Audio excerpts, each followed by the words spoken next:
Minggu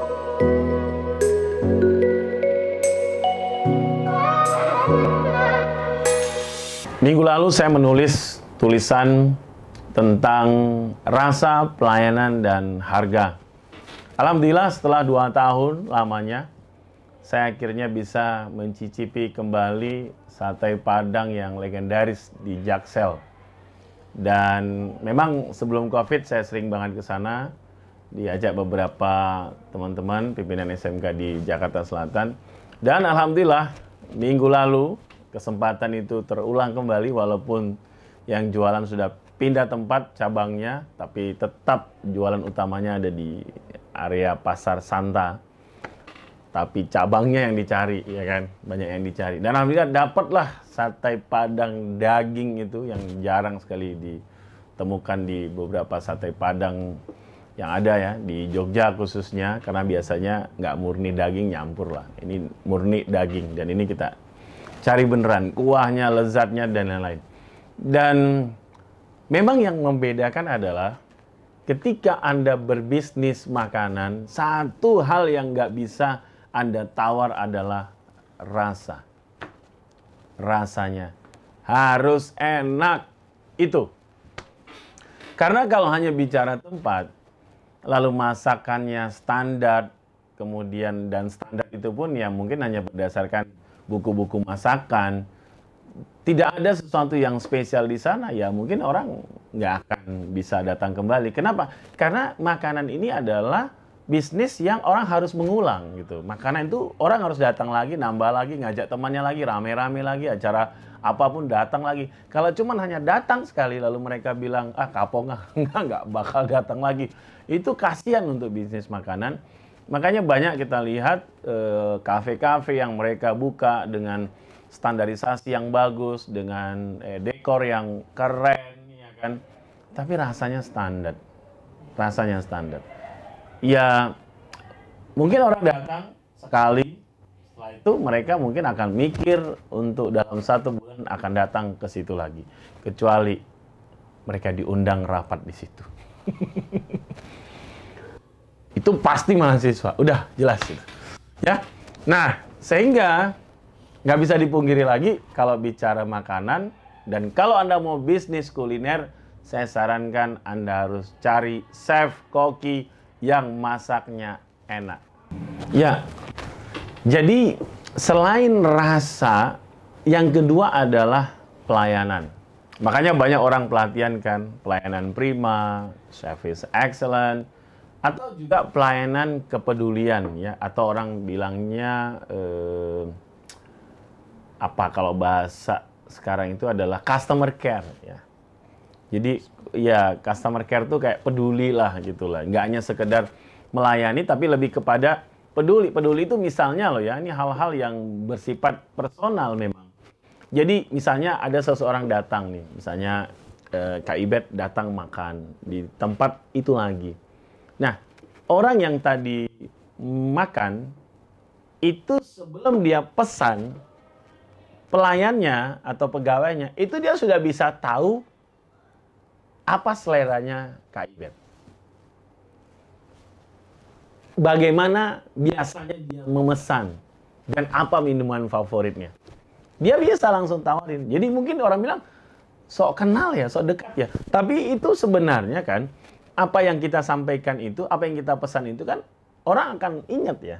Apalagi kita katakanlah biasa datang di jam-jam yang orang nggak rame.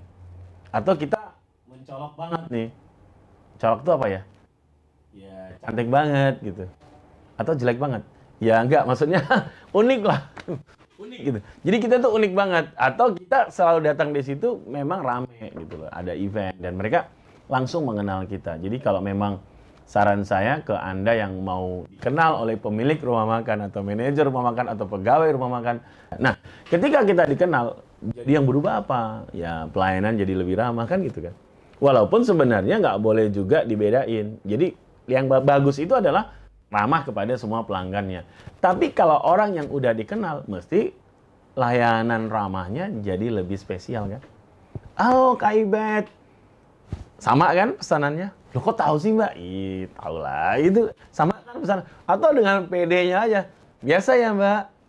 Oh iya, iya. Setelah itu orangnya bingung. Biasanya gimana? Nah, itu karena kita nggak dikenal. Jadi selain rasa, maka pelayanan menjadi satu yang penting ketika kita juga buka bisnis kuliner.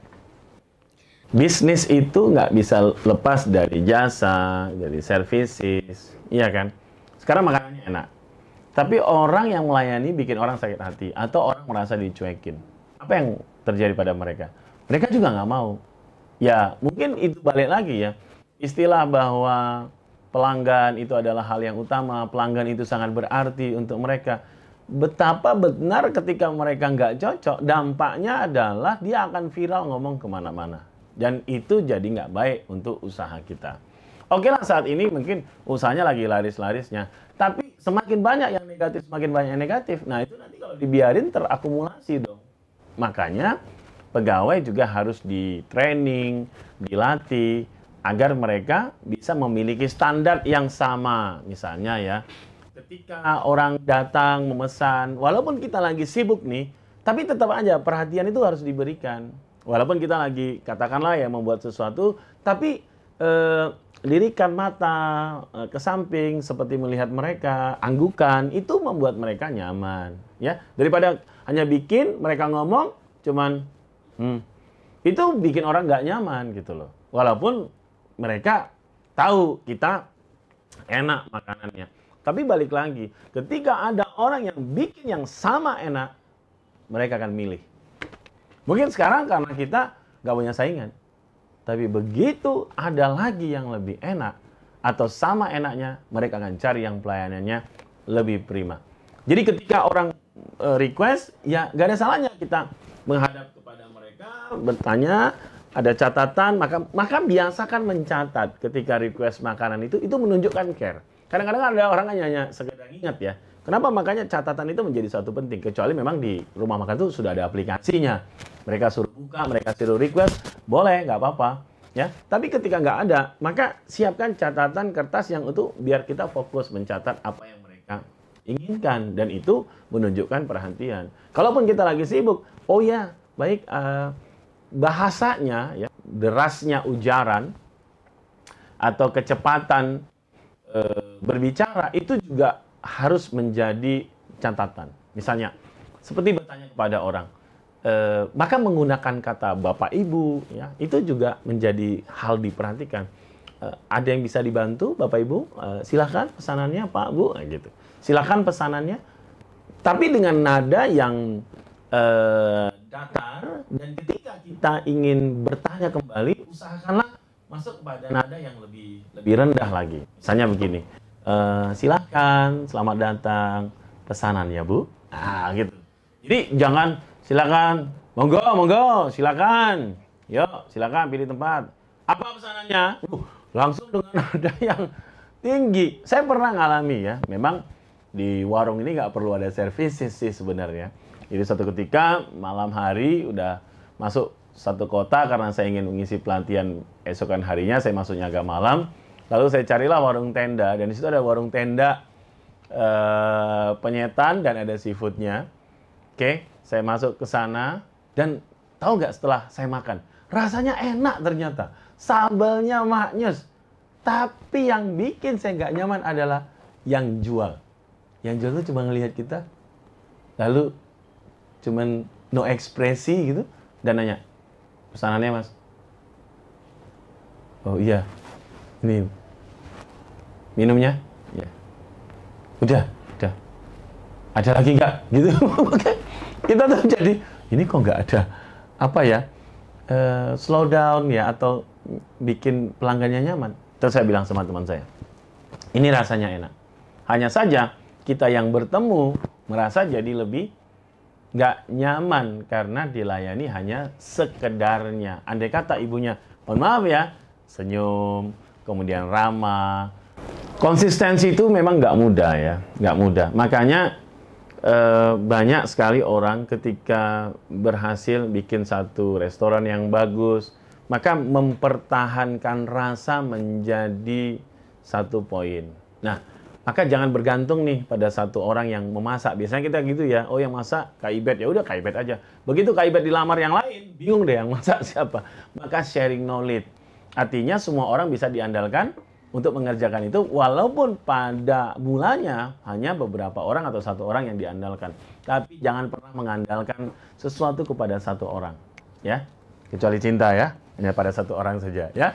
Tapi kalau urusan makanan, jangan satu orang. Ketika satu orang, udah, apa yang terjadi? Dilamar usaha yang lain, atau tiba-tiba dia keluar aja, bikin sendiri, kita mulai kelabakan. Makanya kadang kita mikir, kok udah beda ya rasanya? Itu kan kerasa banget ya. Kok bedanya rasanya? Oh ternyata betul, chefnya pindah, kokinya ganti. Nah, maka menjaga konsistensi itu adalah harus dilakukan sharing knowledge ya, ataupun ya pembelajaran lah, cara masak, diajari. Ada generasi yang berikutnya atau orang-orang berikutnya yang diajari supaya mereka juga bisa sama. Dan bagi kita yang ngajari, jangan juga khawatir kalau ilmu kita akhirnya jadi dimengerti orang lain. Berbagi ilmu itu kan indah ya. Semakin banyak kita berbagi ilmu, mungkin rezekinya juga semakin lebih berkah karena ilmunya bermanfaat terus tuh pada banyak orang. Jadi jaga konsistensi dengan memperhatikan rasa yang tetap konsisten enak dan pelayanan yang terus prima. Nah, kalau itu dapat, apalagi mereka surprise, harga Anda ternyata terjangkau banget gitu. Sehat dan teruslah terinspirasi.